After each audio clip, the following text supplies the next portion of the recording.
જિલ્લામાં ચાંદીપુરા વાયરસના શંકાસ્પદ કેસની થઈ એન્ટ્રી। દાંતીવાડા ખાતે 16 વર્ષીય કિશોરમાં ચાંદીપુરા વાયરસના શંકાસ્પદ લક્ષણો જોવા મળ્યા।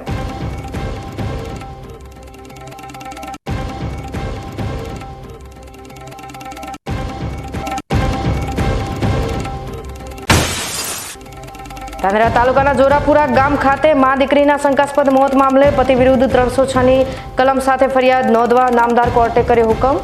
પુરાવા અને એફએસએલ રિપોર્ટના આધારે અરજી કરતા નામદાર કોર્ટે કર્યો હુકમ।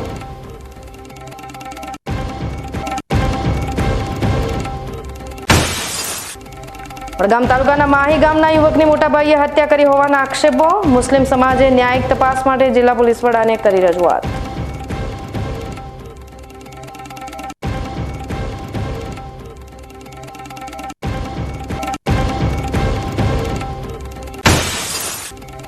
તરોઈડેમાં આધારિત પાણી પુરવઠો પાલનપુર શહેરને 2 દિવસ મળશે નહીં। 22 અને 23 જુલાઈએ મશીનરીની મરામત કામગીરી હાથ ધરાશે।